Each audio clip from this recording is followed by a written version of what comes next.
Bien, muy buenas noches tengan todos ustedes. Sean bienvenidos a nuestra jornada de sesiones académicas mensuales que el Colegio de Medicina Interna ha desarrollado con el objeto de mejorar la educación médica continua de todos nosotros. Junto con Silanés se ha elaborado un programa especial que hemos calificado como Maratón de Diabetes. Tendremos alrededor de 5 pláticas durante el transcurso del año enfocado a estos temas. De tal forma que el día de hoy presento a la doctora Graciela Alexanderson, ampliamente conocida por todos ustedes, y quien abordará el tema sobre el impacto de las metas terapéuticas en la prevención de complicaciones en diabetes mellitus tipo 2.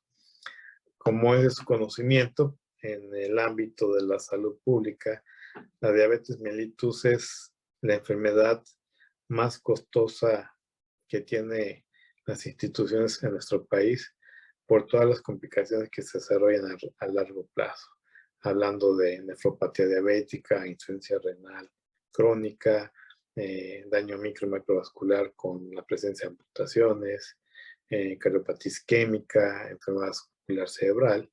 Y para que ustedes tengan idea, el costo de esta atención médica ronda alrededor de los 30,000 millones de pesos.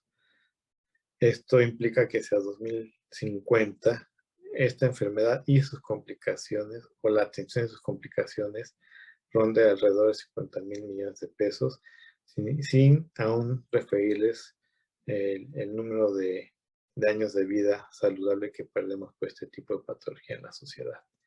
Sean ustedes bienvenidos a esta sesión, espero sea de su agrado, y al final estaremos contemplando en el círculo de preguntas y respuestas todas las dudas que se generen después de esta magnífica presentación. Bienvenidos y muy buenas noches. Hola, muy buenas noches a todas y todos ustedes. Mi nombre es Raúl Carrillo y a nombre del Colegio de Medicina Interna de México, de su mesa directiva y de nuestro presidente, el doctor Rubén Antonio Gómez Mendoza, les doy la más cordial bienvenida al inicio de un gran evento, y un evento maratónico que precisamente lleva este nombre de Maratón de Diabetes.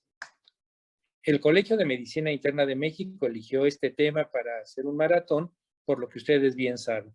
La diabetes sigue siendo a nivel global un grave problema de salud pública y nuestro país no es la excepción. Día con día, desgraciadamente, el número de pacientes con diabetes mellitus se va incrementando por las razones que ustedes ya bien saben, y uno de los primeros en ver a estos pacientes, de los primeros especialistas, además de nuestros colegas, los médicos familiares y generales, somos nosotros los internistas. Por eso tenemos que tener actualizados nuestros conocimientos en este importante tema, porque, como les comentaba, un buen número de pacientes que vemos en nuestra práctica institucional o en nuestra práctica privada padecen de esta grave enfermedad que, si no es controlada de manera adecuada, pues lleva a complicaciones serias que condicionan, además de un deterioro significativo en la calidad de vida, un alto costo de atención en las diferentes esferas e instancias de tratamiento médico. Y este maratón de diabetes, bueno, está integrado por distinguidos profesores que van a hablar de diferentes temas relacionados a este tópico de gran actualidad.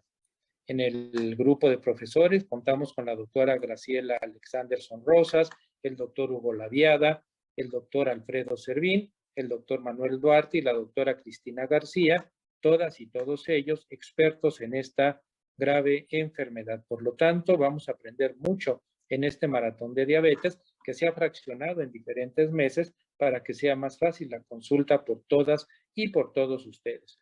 Y como ya es tradición en las sesiones programadas por nuestro colegio, todas estas pláticas van a quedar en la plataforma para que posteriormente puedan ser consultadas.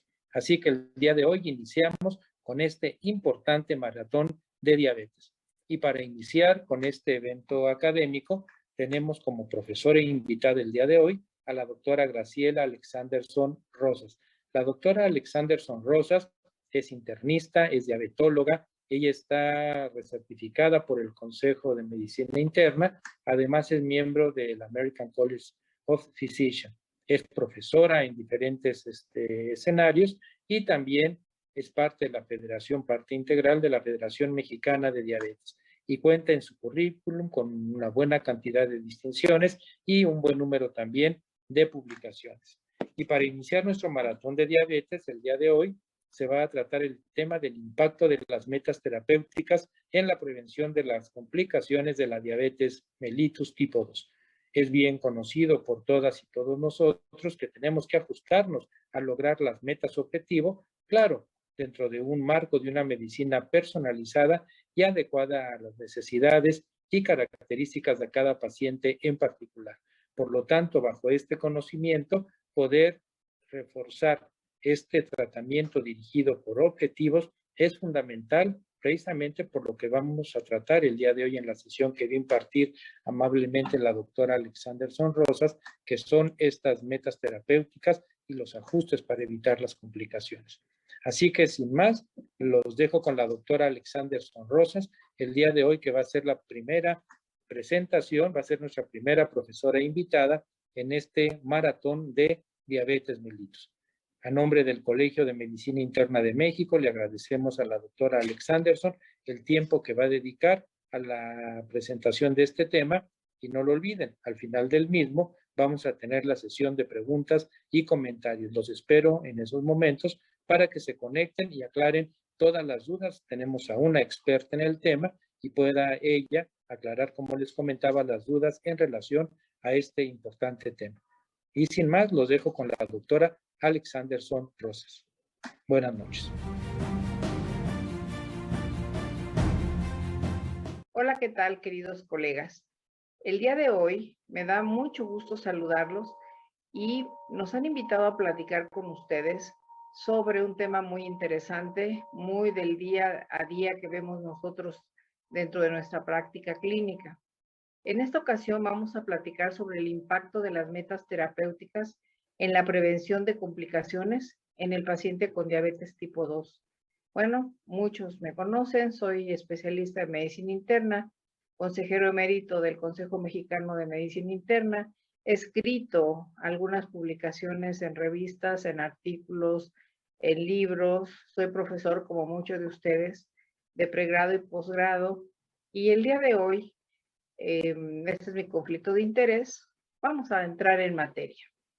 Bien, la evolución de las guías que fueron publicadas en el 2018 y que prevalecen hasta el día de hoy han aconsejado a los que nos dedicamos al estudio y tratamiento de los pacientes con diabetes que utilicemos la clasificación que nos lleva a considerar en los pacientes diabéticos cuando tienen enfermedad cardiovascular aterosclerótica establecida, cuando padecen insuficiencia cardíaca o cuando tienen enfermedad renal crónica.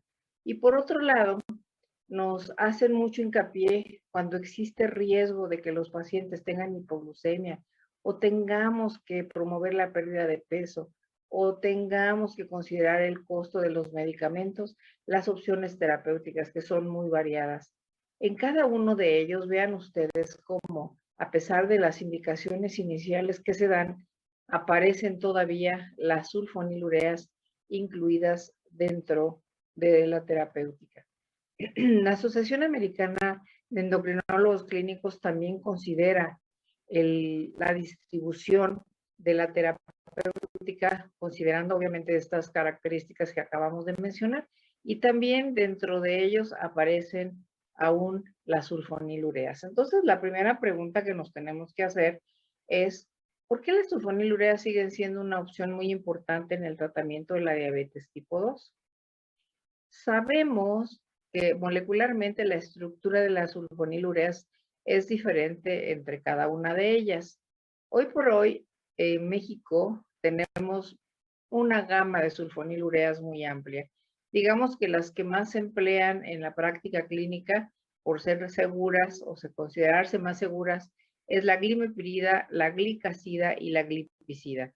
En algunas condiciones también todavía se sigue usando glibenclamida, sin embargo, tiene sus asegúnes con la producción de hipoglucemia que todos sabemos.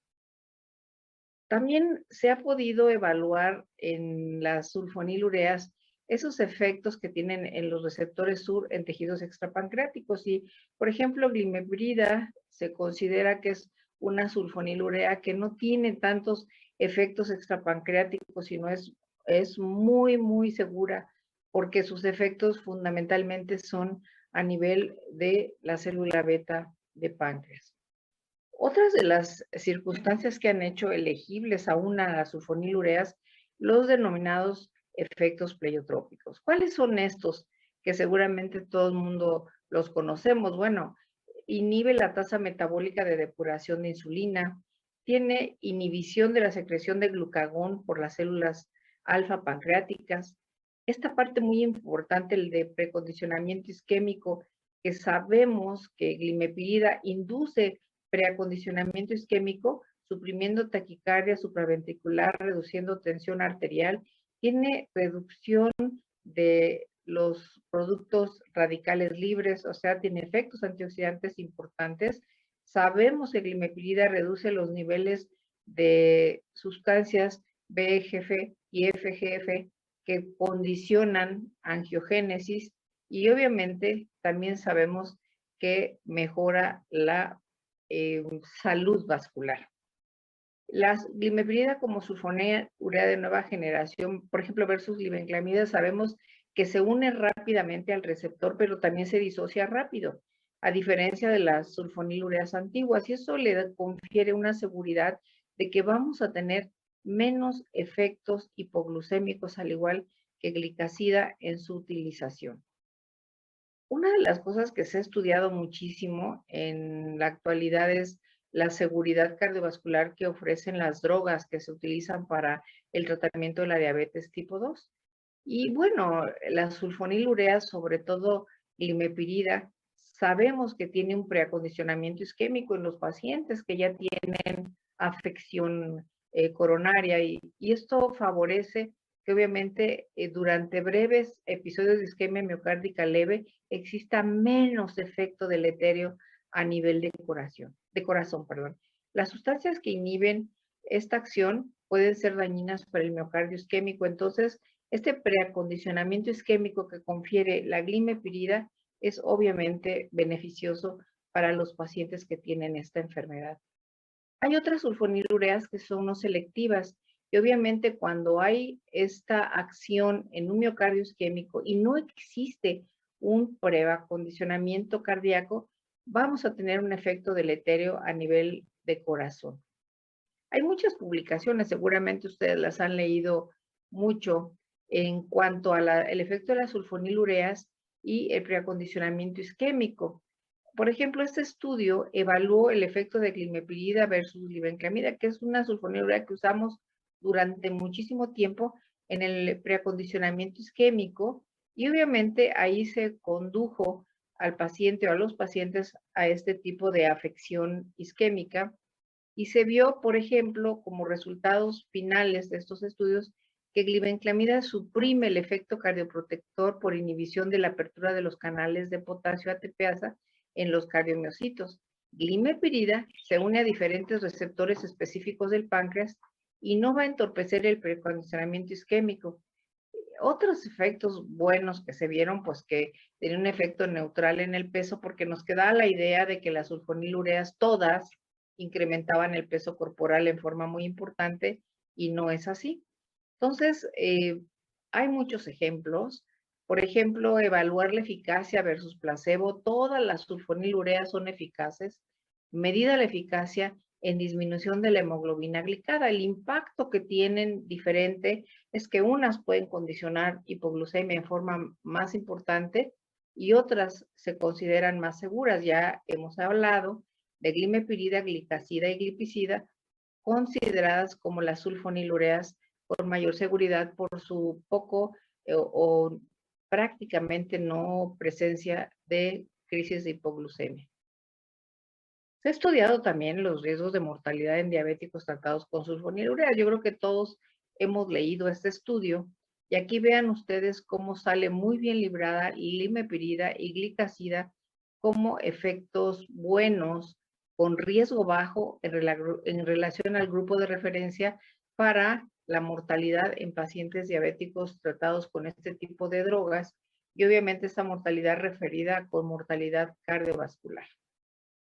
Hay otros metaanálisis que se han hecho cuando tenemos pacientes que tienen falla metformina, porque eso lo vemos muy seguido nosotros dentro de nuestra práctica clínica. El paciente que nos llega con dosis muy altas de metformina y no tiene una respuesta adecuada con alcance de meta terapéutica ideal. Y entonces vemos cómo adicionando diferentes moléculas podemos tener descensos de la hemoglobina glicada en forma muy adecuada. Aquí podemos ver que las sulfonilureas, y si fuéramos también correctos, diríamos que los análogos de GLP-1 y quizá las glinidas tienen un buen efecto para disminución de la hemoglobina glicada cuando lo adicionamos a la metformina.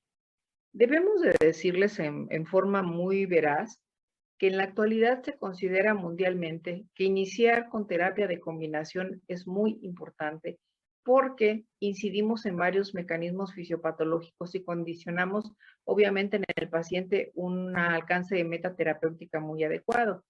En otras publicaciones incluso se nos hace la sugerencia de que pudiéramos usar terapias triples. ¿Qué podemos decir además de la importancia del control glucémico oportuno en los pacientes con diabetes tipo 2 desde tiempo inmemorial?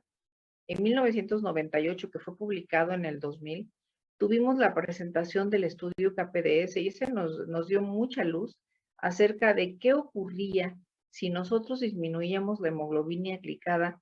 Fíjense, un 1% de descenso de hemoglobina glicada se relacionaba con una disminución del 21% de la muerte relacionada con diabetes, con un 14% la presencia de infarto de miocardio, un 37% de complicaciones microvasculares descendidas y un menor riesgo de amputaciones por trastornos vasculares periféricos, con solo reducir un 1% la hemoglobina glicada. Entonces, aquí la situación es, ¿conviene ir por ese 1%? ¿Es conveniente, es prudente, es necesario? La respuesta es sí, vale la pena ir por ese 1%. Y hay algo muy importante que tenemos nosotros que analizar cuidadosamente, el tratamiento y la intensificación, ¿no? Porque a veces la inercia clínica lleva a que, bueno, el paciente está medio controlado y como que medio sigo con el manejo que he establecido. Esto ya no es válido en la actualidad. Aquí lo que se pretende es que se refuercen las intervenciones en los estilos de vida en cada visita. Cierto es que lo ideal es que lo hicieran con, no sé, educadores en diabetes, con nutriólogos clínicos, pero en muchas ocasiones no contamos con ellos. Entonces, la situación de indicación la tenemos que hacer nosotros.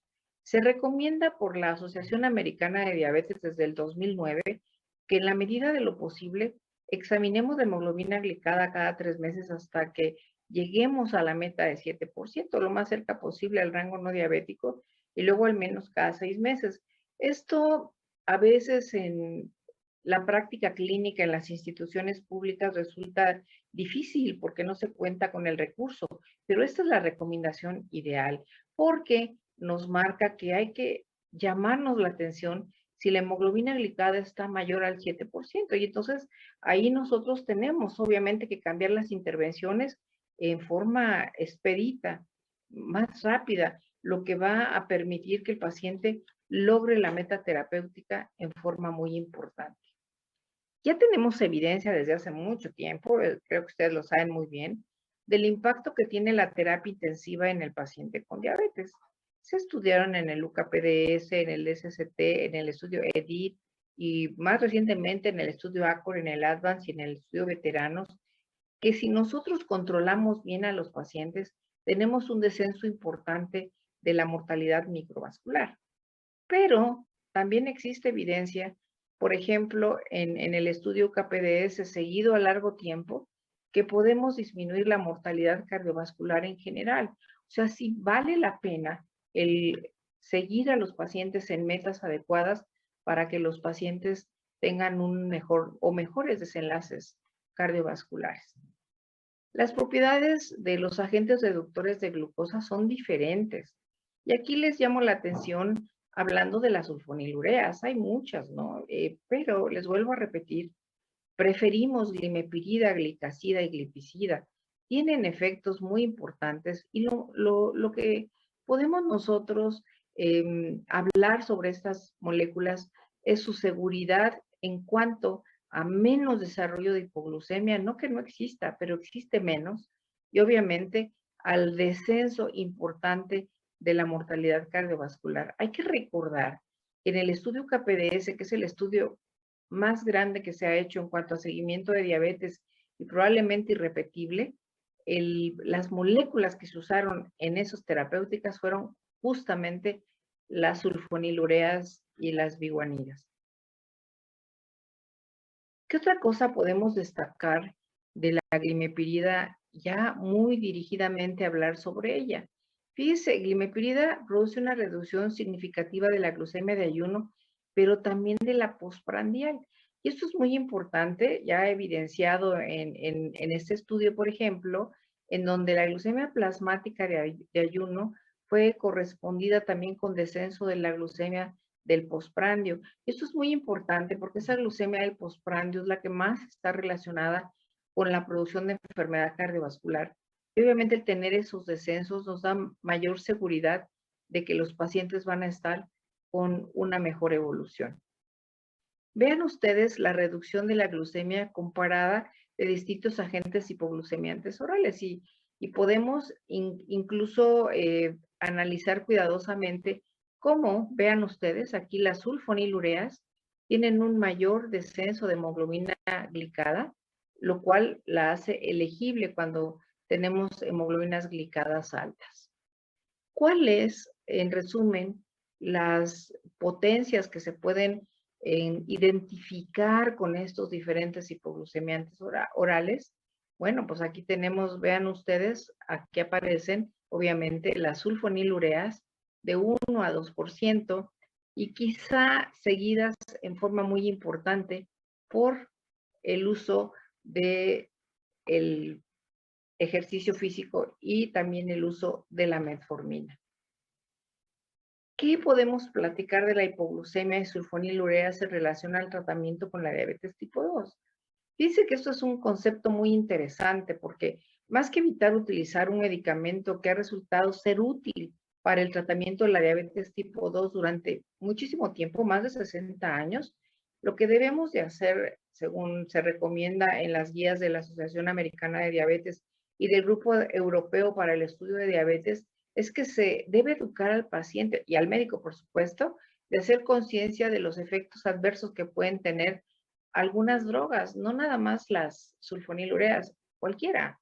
Y obviamente la titulación juiciosa de cómo debe de administrarse las sulfonilureas es muy importante, la experiencia que uno va teniendo con su uso y un conocimiento a fondo de las sulfonilureas sobre todo es indispensable para que, de entre comillas, evitemos la temida hipoglucemia, ¿no? Ahora bien, yo les mencionaba al principio que la tendencia en el mundo es usar la terapia de combinación y tiene sus ventajas, creo que todos sabemos, ¿no? Obviamente, en forma muy simplista, la diabetes es un problema multifactorial y obviamente interviene la resistencia a la insulina, obviamente glucemia plasmática de ayuno y la del postprandio, la secreción de la misma insulina, que llegamos muy tarde realmente al diagnóstico de la enfermedad y obviamente tenemos repercusiones importantes cuando ya estamos diagnosticando al paciente y dándole tratamiento. Entonces, siempre que buscamos una terapia de combinación, pues queremos tener efectos complementarios de uno y otro. En esta ocasión vamos a hablar del efecto complementario de metformina y glimepirida. ¿En qué puedo yo mejorar a un paciente que va a recibir esta combinación? Bueno, voy a disminuir la resistencia a la insulina, eso lo saben ustedes muy bien, pero además vamos a tener una disminución de la producción hepática de glucosa en la noche, sobre todo cuando el paciente está dormido. Vamos a tener con el uso de la glimepirida disfunción de la célula beta corregida, vamos a tener mayor producción de insulina. Y entonces vean cómo estamos atacando dos frentes en donde el efecto, pues, el resultado la meta que estamos buscando es disminuir complicaciones macrovasculares y disminuir complicaciones microvasculares, que hoy por hoy, de lo que se mueren los pacientes diabéticos, son de complicaciones macro y microvasculares. Imaginen ustedes la que quieran. Microvasculares, enfermedad renal crónica, macrovasculares, cardiopatía coronaria, enfermedad vascular cerebral, enfermedad arterial periférica. Entonces aquí, con esta combinación de estos efectos complementarios de metformina y glimepirida, estamos disminuyendo estas posibilidades. ¿Qué se ha estudiado de los cambios de la hemoglobina glicada en las terapias combinadas con metformina? Pues los efectos son muy buenos. Incluso, fíjense, aquí está esquematizado, bueno, las sulfonilureas, pero si ustedes analizan cuidadosamente, pues con las combinaciones que existen, incluso con insulina, tenemos una respuesta muy favorecedora al uso de la combinación con la metformina. ¿Y cuál es la eficacia de las sulfonilureas en combinación? Bueno, este estudio del doctor Bennett es muy importante porque vean aquí un paciente que tenía metformina versus metformina más sulfonilurea. Vean cómo tenemos un efecto muy importante que favorece al uso de las dos drogas en combinación para obtener la hemoglobina glicada que nosotros deseamos como meta terapéutica, porque sabemos que al tener el alcance de esa hemoglobina glicada, vamos a reducir la mortalidad micro y macrovascular. Esquematizado de otra manera, vean ustedes cómo si usamos las drogas separadas, porque también eso es muy importante. Por ejemplo, si usamos metformina sola, usamos glimepirida sola, los alcances de la meta terapéutica no son adecuados. Pero vean ustedes, si usamos la combinación de metformina más glimepirida, tenemos un descenso muy adecuado de la hemoglobina glicosilada, aquí esquematizado con descenso de la glucemia de ayuno. Y obviamente esto favoreciendo el buen control del paciente con diabetes. Algo muy importante cuando vamos nosotros a iniciar la glimepirida más metformina es el inicio gradual, porque pues queremos darle al paciente de inicio una cantidad muy alta, pues el resultado no va a ser adecuado y vamos a quizá condicionar efectos deleterios que no deben de ser. Por ejemplo, cuando nosotros iniciamos la administración de la molécula combinada, pues se recomienda iniciar con una combinación de 2 miligramos de glimepirida y 850 miligramos de metformina. ¿Y cómo lo hacemos? Bueno, 2 a 4 semanas iniciamos, damos ese tratamiento. Yo recomendaría a nosotros en nuestra práctica clínica usamos esta combinación con estas concentraciones durante 4 semanas. Si no logramos metas terapéuticas, entonces incrementamos la dosis a 4 sobre 850 una vez al día. Si llegamos a tener producción de hipoglucemia, regresamos a la dosificación anterior. Si así no ocurre, entonces podemos hacer dos cosas. Seguir con la dosis de 4,850 una vez al día o seguir con la dosis de 2,850, pero darla 2 veces al día. Y obviamente si nosotros llegásemos a tener hipoglucemia, que fíjense que con esta forma hemos tenido menos manifestaciones, entonces continuamos titulando y quizá un tiempo prudente que se recomienda habitualmente de 3 meses, podemos recurrir a la adición de la hemoglobina, de la insulina basal para obtener, la hemoglobina glicada ideal. ¿Y qué decir de la seguridad cardiovascular de las sulfonilureas? Bien, la glimepirida controla la glucemia con menos secreción de insulina, lo cual es muy importante. Vean ustedes, menos cantidad de insulina y obviamente menos riesgo de hipoglucemia que con las otras moléculas. También se ha visto que tiene otros impactos sobre factores de riesgo cardiovascular. Por ejemplo, reducciones de los parámetros metabólicos. Después de 12 meses de tratamiento hemos tenido descensos de lipoproteína A, hemos tenido inhibición del inhibidor del activador del plasminógeno tisular y también disminución de la homocisteína, que sabemos que eso va muy relacionado con el riesgo cardiovascular en los pacientes. También se ha encontrado que glimetripirida aumenta la concentración plasmática de adiponectina, a la vez que consigue el control de la glucosa, un doble efecto que también buscamos nosotros en estos pacientes. ¿Y qué decir de los perfiles de lípidos? También se han visto mejorados y comparados con rosiglitazona, que ya sabemos que tenía efecto importante en el control de lípidos, también en el uso de la glimetripirida se evidencia. Bien, les voy a mostrar ahora varios estudios interesantes que se han hecho en relación a la mortalidad en pacientes con diabetes tipo 2 que reciben una terapia de combinación de sulfonilureas y metformina. El estudio del doctor Pantalón es clásico, y aquí vean ustedes en la gráfica del lado izquierdo, vemos al paciente, a los pacientes más bien, que no tenían tratamiento, cómo estaba su mortalidad en general. Y obviamente tenían historia de enfermedad coronaria. Y cómo al usar con las diferentes combinaciones esta reducción, incluso con las diferentes combinaciones, se ve reducción de esta mortalidad cardiovascular. También hay otros estudios como esta revisión sistemática que mide el riesgo cardiovascular y el uso de sulfonilureas, y en todas, muy importantemente, encontramos una seguridad para su utilización en donde le confiere que podemos utilizarla con menor riesgo, en forma racional y, como les he comentado, con la titulación correcta. Otro artículo habla sobre la seguridad cardiovascular de las sulfonilureas. Este es un metaanálisis y obviamente aquí fue directamente relacionado con el estudio Carolina, que les voy a mencionar más adelante, y quizá lo interesante es ver el resultado que dio similar a los inhibidores de la DPP4.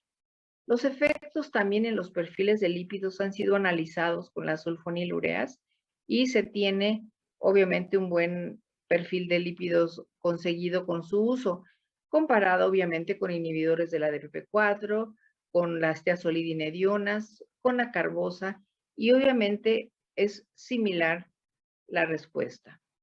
Hace algunos años estudiamos la disfunción endotelial en pacientes recién diagnosticados con diabetes tipo 2 y los evaluamos por PET, y fue muy interesante porque pudimos evaluar que el paciente que tiene diabetes tipo 2, desde el inicio, fíjense, lo hicimos hace ya muchos años, evidenciamos que los pacientes eran de muy alto riesgo cardiovascular porque ya tenían una disfunción endotelial muy grave. Y en años recientes, de 2, 3 años para acá, ya se considera esto que nosotros postulábamos hace como 11 o 12 años, que el paciente diabético siempre debe considerarse un paciente de alto riesgo cardiovascular. Hicimos otros estudios, por ejemplo, aquí les puedo decir que evaluamos el efecto del tratamiento combinado de metformina con glimetripirida sobre esta función endotelial que ya habíamos visto que estaba alterada. ¿Y qué creen? Encontramos, evaluados mediante PET, que se reducía la disfunción endotelial utilizando esta mezcla que fue exprofeso, evaluada para que este tratamiento combinado pudiera ser visto como una combinación segura. Hay otros efectos también relacionados con las sulfonilureas en donde hipoglucemia se investiga, ¿no? Y esto fue el estudio primordial que se publicó en el 2015, el estudio Carolina, en donde se evaluó la seguridad o los desenlaces cardiovasculares de linagliptina versus glimetripirida en el paciente con diabetes tipo 2, y fue extraordinariamente bueno que el análisis llevó a unas consideraciones importantes. Aquí se comparó cara a cara linagliptina 5 miligramos por día y glimetripirida en una titulación de 1 a 4 miligramos por día, y se hizo el seguimiento similar con las dos drogas. Y obviamente aquí ya la publicación del estudio evidenció, vean ustedes, que la gráfica era prácticamente igual, o sea, no había una diferencia de la seguridad cardiovascular usando el inhibidor de la DPP4 linagliptina y la sulfonilurea glimepirida. Y es muy importante porque entonces la conclusión fue, es tan segura glimepirida como linagliptina.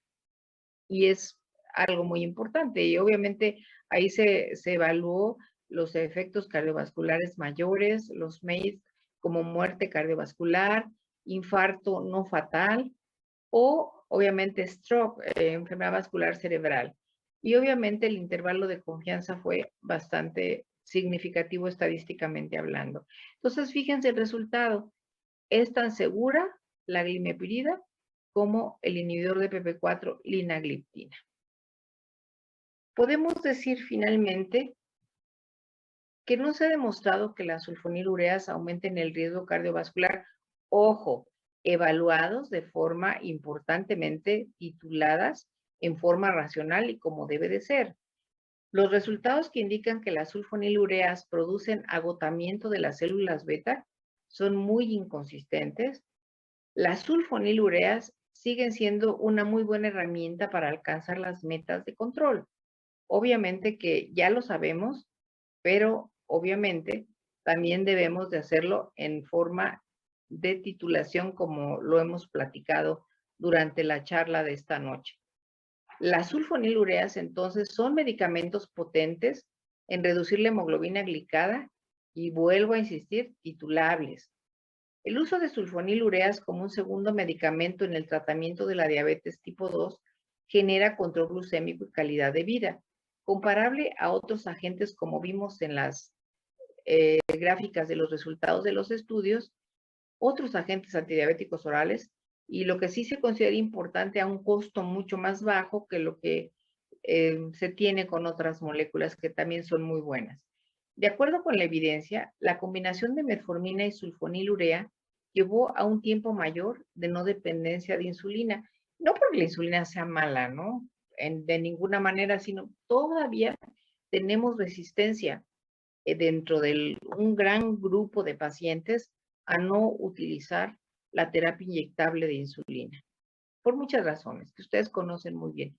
La terapia dual metformina y sulfonilurea puede utilizarse desde el momento del diagnóstico de diabetes tipo 2 y existen algunas guías de la Asociación Americana de Diabetes, del Grupo Europeo de Diabetes, en donde incluso recomiendan que pudiéramos iniciar con terapia triple, en donde metformina y sulfonilureas estuvieran incluidas.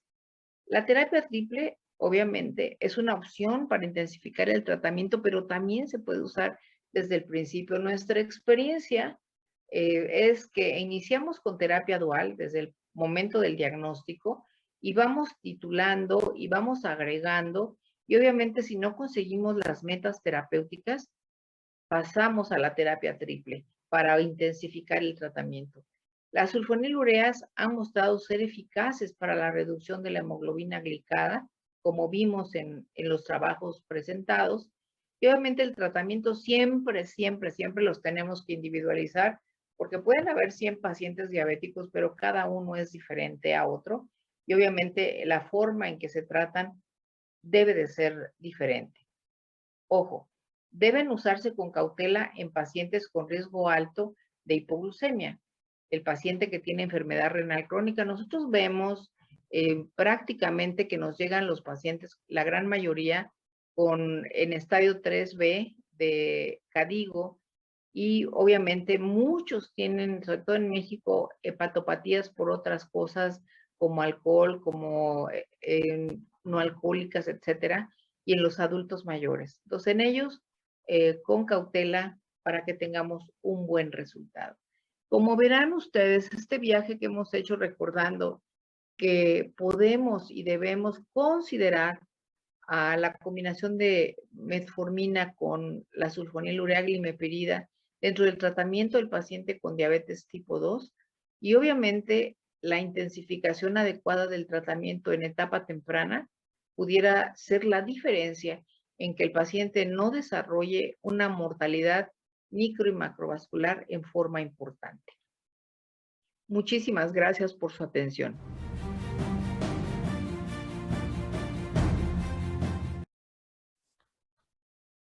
Bien, muy buenas noches. Muchas gracias, doctora Graciela, por su presentación el día de hoy sobre la optimización de métodos de tratamiento, una plática interesante, tomando en cuenta que parte del éxito, además de tener una buena elección terapéutica, con medicamentos con terapia dual, en algún momento también es importante la decisión terapéutica, que en nuestro país llega hasta un 50% la falta de adhesión. En el chat, pues bueno, muchas felicitaciones, algunas preguntas. Y para empezar, pues bueno, el doctor Isauro Ramos nos dice, en un paciente con metas cumplidas, en metformina glimetrida cambiaría a otro fármaco solo por los beneficios complementarios o mantendría la misma terapéutica en cuanto el paciente llegue a tener el objetivo terapéutico. Es muy buena pregunta porque existe la tentación, ¿no? Con todos los efectos benéficos que se ven con las drogas más modernas. Yo quise el día de hoy recordar un poco las sulfonilureas porque las hemos tenido quizá un poquito olvidadas. Yo lo que sugiero, cuando tenemos la meta terapéutica conseguida, debemos de mantener la terapéutica que estamos ya llevando, ¿no? Porque como lo dice el inicio de la charla, el conseguir la meta terapéutica nos va a disminuir las complicaciones macro y microvasculares. Si ya las tenemos conseguidas, pues qué bueno. Ahora bien, existe en este momento otras drogas que se pueden utilizar adicionadas a esta combinación. Por ejemplo, mejorar la función cardíaca si la tiene el paciente con diabetes y ya alcanzó la meta, pues a lo mejor añadir un inhibidor de SGLT2 suena interesante, o bien si tenemos un paciente muy obeso, pues añadir un análogo de GLP-1 también suena interesante. Entonces, la idea es que nosotros siempre individualicemos el tratamiento para poder tener una respuesta, un desenlace mejor. Para pregunta concreta, yo le seguiría igual y valoraría qué otra cosa puedo adicionar para ofrecerle estos beneficios al paciente. Ok. Raúl.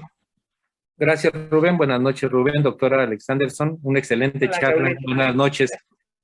Gracias por la plática. Y bueno, tocó un tema muy importante que queda olvidado por muchos colegas, el uso de sulfonilureas. Con esta nueva pléyade de medicamentos, como que se han ido quedando un poquito atrás estos buenos medicamentos que los prescribimos hace muchos años de manera cotidiana con buenos resultados. Y el temor era la hipoglucemia, ¿no? Pero ya nos habló claramente de cómo estarla monitoreando y siguiendo. Una pregunta, doctora. ¿Las sulfonilureas se pueden usar como terapia de primera elección, como el primer medicamento, o es de segunda opción después de que se inicia con metformina, por ejemplo, y cambio de estilo de vida?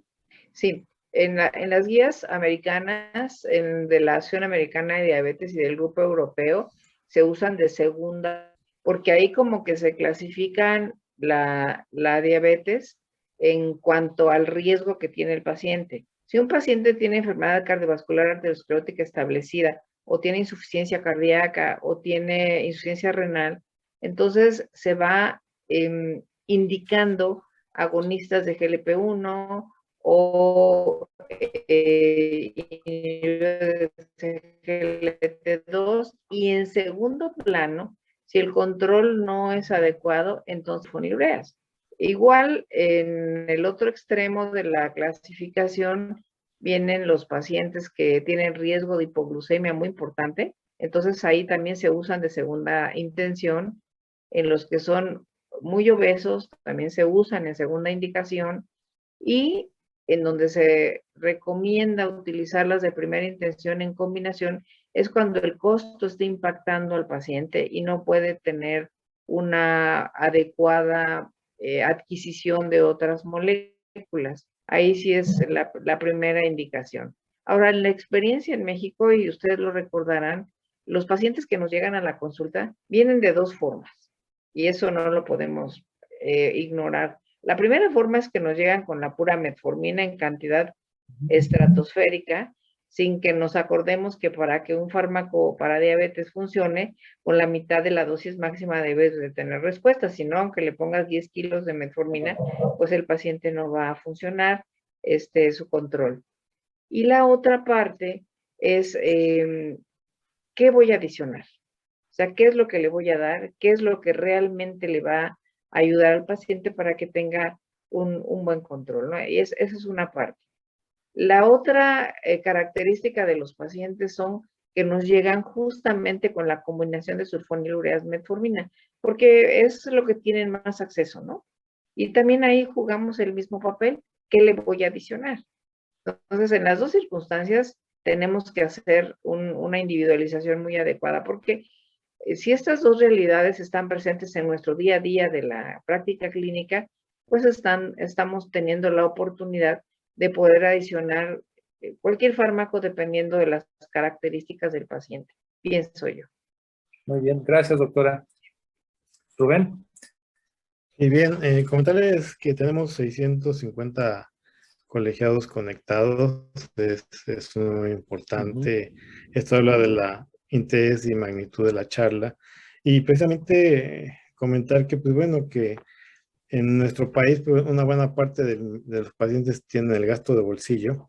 Y como usted bien dice, doctor, pues hay que también considerar aquellos medicamentos que puedan ser costo ahorradores y que den un costo-beneficio adecuado a los pacientes. Puede ser que el fármaco tenga un efecto terapéutico adecuado, pero si el bolsillo no le alcanza al paciente, obviamente el fracaso terapéutico está a la vuelta.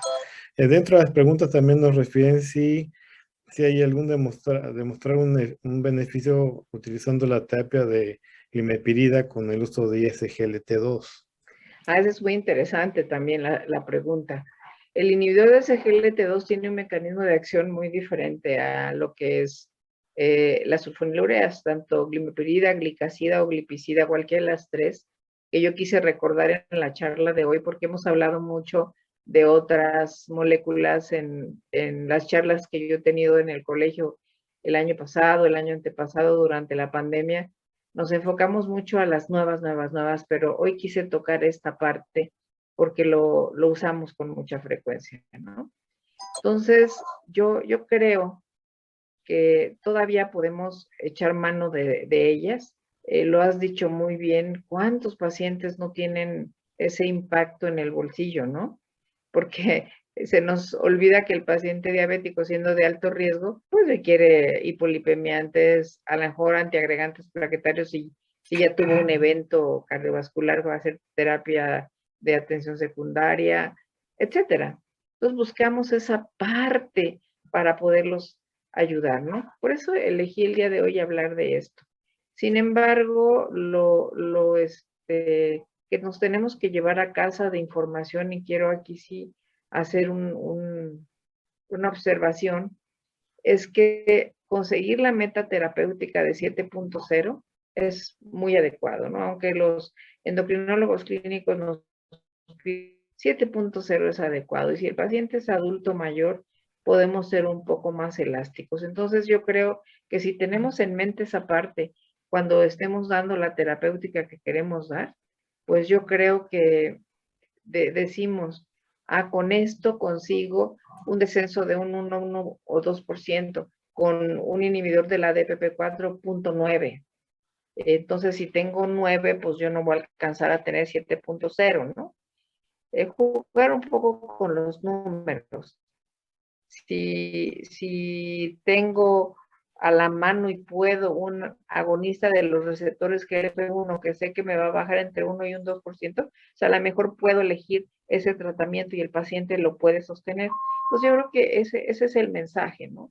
Tratar de mantener el control de la hemoglobina glicada es muy importante, y durante la pandemia lo vimos, ¿no? El paciente se descontroló mucho, no hacía el ejercicio, la alimentación no era la adecuada, la transgresión de la dieta era muy evidente, muy frecuente, y cuando nos volvimos a ver, nos volvimos a reencontrar, pues teníamos hemoglobinas glicadas de 11, de 12, cuando los teníamos en 7, ¿no? Entonces, bueno, nunca en 7, porque son muy difíciles, pero digamos que en 8.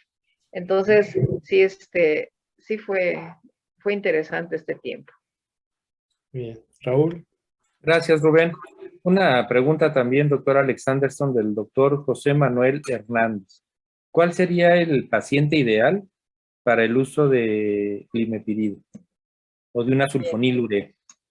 Sí, pues realmente así un perfil especial en el paciente no lo tenemos, pero digo, no es un paciente determinado, ¿no? Pero si me pusiera a pensar, yo diría, bueno, un paciente que quizá no haya tenido aún un evento cardiovascular sería bastante adecuado, ¿no? El utilizarlo si mi recurso no es muy grande desde que yo hago el diagnóstico y trato de llevar al paciente a la meta, pues también podría ser adecuado. A lo mejor después yo puedo cambiar la terapéutica o switchar al paciente, como decimos en el argot clínico nosotros, con otras drogas, pasando un tiempo que está controlado, pues también. Aquí la recomendación es analizar cuidadosamente que el paciente, si vamos a indicar X tratamiento, pueda sostenerlo, porque puede tenerse el mejor tratamiento que hasta la época sea adecuado, que los estudios evidencien que sea muy bueno, pero el paciente no lo pueda tener. Y eso tampoco nos podemos dar el lujo de descontrolarlo. Por eso, con la pregunta de nuestro colega al principio, ¿no? ¿Qué le hago si lo tengo en 7.0? Lo felicito, la verdad, porque llegar a 7.0, caray, usted, lo vemos diario, nos cuesta trabajo, ¿no? Un poco porque el paciente es mitómano de nacencia y un poco por la inercia clínica de nosotros, ¿no? Entonces, 7.0, felicidades, de ver. Sí. Muy bien, doctora. Gracias. Rubén. Sí, bien, de comentarle que también tenemos en Face colegas de Perú, Colombia, Wow. Bolivia, Colombia, Ecuador. Y en el chat, pues, bueno, una opinión y una pregunta es si va a compartir las estrategias que usted utiliza para mejorar el apego al tratamiento. A veces este punto es el más importante en el manejo de los pacientes con diabetes, Sí. independiente del Sí, es fármaco a una utilizar. muy buena observación. Miren, la experiencia propia, a lo mejor pues yo tengo la ventaja, voy a ponerlo así, de tener de aliada a una nutrióloga clínica que es mi hija, ¿no? Entonces ella me ayuda muchísimo porque además es educadora en diabetes y tiene esa parte de instrucción para poder enseñarle al paciente, de acuerdo a cómo marca la guía, que se empodere, ¿no? De que sepa lo que tiene, que sepa qué hacer cuando tiene alguna afección secundaria como hipoglucemia, que sepa la alimentación saludable, el beneficio que le da y el ejercicio físico. Entonces, mi estrategia es colaborar con el nutriólogo clínico, el educador en diabetes. Nosotros tenemos también la facilidad de poder intercambiar opiniones con expertos en diferentes áreas. Uno que se ha tornado en este momento muy importante en el control de la diabetes es el médico cardiólogo, que ya les digo, yo tengo uno en casa, pero les digo, espérenme, no, ahí los internistas llevamos la batuta y los endocrinólogos en poder establecer las terapéuticas ideales. Pero la revisión con ellos es muy importante porque a fechas recientes, si ustedes lo saben bien, hemos tenido evidencia en estudios clínicos de que los pacientes diabéticos tienen falla cardíaca desde mucho tiempo antes de que sea evidente, ¿no? Y a veces les adjudicábamos que, ay, no sube la escalera porque está gordito y tiene, con los estudios nuevos de inhibidores de CGLT2 que se han visto evidenciados el beneficio, ¿no? Tanto con fracción de eyección disminuida como la preservada. Entonces, también echamos mano del nefrólogo. También tenemos en la torre donde yo estoy y en lo público también tenemos la facilidad de tener la evaluación nefrológica de los pacientes. La oftalmológica por año, la nefrológica por año, por lo menos. Y obviamente siempre llevando la batuta a nosotros, ¿no? Esa es la forma en que hemos interactuado. Ahora, la otra situación que les quiero comentar, con la ayuda que yo tengo del educador en diabetes, usamos el monitoreo continuo de glucosa. El poder adquisitivo del paciente va a determinar si puede ser con parche, que es fantástico, ¿no? Lo traen en el brazo y hasta les da curiosidad porque todos los adultos mayores me traen como 80 mediciones del día, pues como no tienen que picar, pues nada más le hacen la medición, ¿no? Pero cuando tenemos que recurrir a la tradicional forma de monitorear la glucosa del paciente, pues tenemos también que enseñarle al paciente y nos trae su tarea. Nosotros le especificamos cómo debe de hacerse y ellos lo traen, ¿no? Esa es otra estrategia. Y cuando nosotros vemos, un ejemplo que les voy a poner, vemos un paciente que tiene glucemia de ayuno bien y de repente pues le toca, como les puse en la presentación, el control de hemoglobina glicada, ya pasaron 4 meses y la hemoglobina glicada anda en 9 y tiene de ayuno 110, pues ese paciente está haciendo glucemias postprandiales altas. Y entonces ahí es donde tenemos que entrar nosotros buscando reflexivamente y analíticamente cuál es el fármaco que podemos darle o cómo podemos intensificar el tratamiento para que esas glucemias altas postprandiales estén cubiertas. Eso es más o menos lo que hacemos nosotros, ¿no? Y bueno, lo que nos cuesta un montón de trabajo y también yo creo que a ustedes es convencer al paciente que tiene que hacer ejercicio físico. Ahorita que están los compañeros de América Latina conectados y ellos lo pueden ver también en su práctica clínica porque he podido platicar mucho con ellos.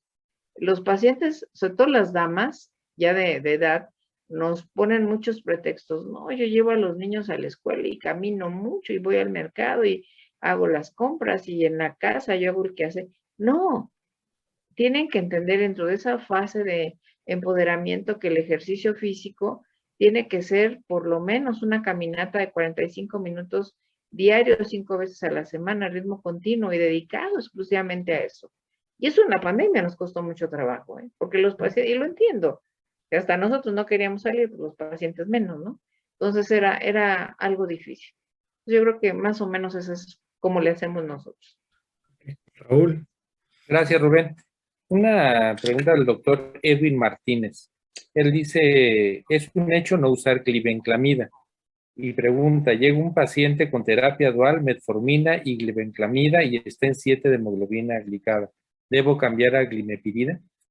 No, solo la indicación sería que no, le digo que los felicito porque están 7.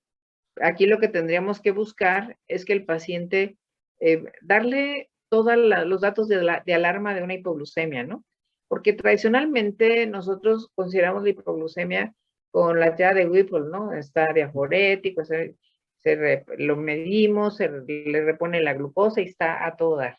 No, hay equivalentes que no son tan evidentes como, por ejemplo, los pacientes te dicen en la época de invierno con la nieve afuera, no, doctor, yo tengo mucho calor, amanezco sudado, tengo pesadillas, sueño con mi suegra diario, ¿no? Y la verdad es equivalente a que está haciendo hipoglucemia. Y eso lo tenemos que considerar. Entonces ahí esas observaciones hay que instruirle al paciente para que el paciente sepa qué hacer. Y lo que nosotros hemos visto cuando les enseñamos a los pacientes, pues ahorita ya ven que hay facilidad de que les podamos obsequiar los glucómetros, los compañeros de la industria con sus diferentes programas nos apoyan. Los pacientes tienen su glucómetro y saben lo que tienen que hacer. Porque a la hora que ocurre la hiperglucemia o la hipoglucemia, que más en casa de ellos, ¿no? Ellos tienen que saber qué hacer, porque aquí Raúl nos puede dar una muy buena cátedra si le preguntáramos de qué pasa con la hipoglucemia, ¿no? Años hay en nuestra época prehistórica de residentes, decían, no, pues nos da una neuroglucopenia y aguas, ¿no? Pero ahora las cosas han cambiado en forma interesante, porque ahora cuando hay una hipoglucemia hay arritmias cardíacas letales. Y entonces, pues antes decíamos, ay, pobrecito paciente, mira qué lindo, falleció dormido, qué muerte tan digna. Y no, tenía hipoglucemia. Entonces, eso sería quizá la recomendación en este paciente. Y ojo, si este paciente que usa glibenclamida más metformina y tiene 7.0, pero tiene 80 años, aguas, ¿eh? Porque la meta tiene que ser en el adulto mayor de hasta de 8.5. Entonces ahí, ojo, nada más, los geriatras nos van a criticar mucho si no tomamos esa observación, porque ellos hacen mucho hincapié en esta parte, ¿no? ¿Ok? Gracias, doctora. Hombre, al contrario. Pues bien, doctor, Rubén. muchísimas gracias por la plática. Han agotado las preguntas en el chat, en el Face igual. Todos con muchas felicitaciones hacia su persona por la calidad de la plática. Como bien dice, revivir o volver a retomar algunos fármacos que hemos dejado atrás en el camino, tomando en cuenta todo el nuevo bagaje terapéutico que tenemos en este momento. Raúl. Sí, gracias, Rubén. Bueno, reiterar la felicitación a la doctora Alexanderson por esta excelente charla. Y bueno, retomando un medicamento que es muy efectivo, útil, con un buen margen de seguridad si lo usamos de manera adecuada, y que sobre todo a los médicos en formación o a los médicos jóvenes, yo creo esta charla les cayó muy bien, porque bueno, retoman un medicamento que ya ellos lo leen poco, lo utilizan también muy poco y que sigue siendo de mucha utilidad porque, bueno, las nuevas generaciones se van por los nuevos fármacos, las nuevas guías, etcétera, ¿no? Así que fue una excelente charla y como lo vio, como comentó Rubén, muy concurrida, doctora. Muy concurrida y yo creo sirvió a todos los colegas el que la haya escuchado. Gracias, doctora. Pues yo agradezco al colegio, agradezco la invitación a estar año con año participando. La verdad es que siempre trato de darles cosas nuevas o no tan nuevas como en esta ocasión, pero vigentes, para que finalmente el esfuerzo que hacemos en conjunto de lograr la meta terapéutica en el paciente con diabetes y con esto conseguir una mejor calidad de vida con menos complicaciones macro y microvasculares, yo creo que es el objetivo que todos buscamos. Y por eso creo que estamos todos conectados el día de hoy, porque nos interesa. Y hacer la invitación para las charlas que siguen también son compañeros extraordinarios que nos hemos dedicado a estudiar estas partes. El doctor Laviada, el doctor Servín, el doctor Duarte, no quiero que se me escape alguien, la doctora que se me olvida su nombre ahorita porque no tengo el gusto de trabajar con ella, pero sé que es una persona muy preparada. Y este abordaje que se da de los diferentes aspectos en este maratón de diabetes, creo que va a ser muy bueno. Entonces, muchas felicidades al colegio, siempre haciendo innovaciones y esfuerzos importantes en favor de nosotros, su membresía. Muchísimas gracias. Bien, pues muchas gracias a todos y recordarles que mañana nos vemos nuevamente a las 8 de la noche para la siguiente sesión que es sobre la optimización del manejo de la anemia ferropénica. Muchas gracias y muy buenas noches. Raúl. Gracias, Rubén, y gracias, doctora, y los esperamos mañana. Descansen, buena noche. Igualmente, gracias. Hasta luego.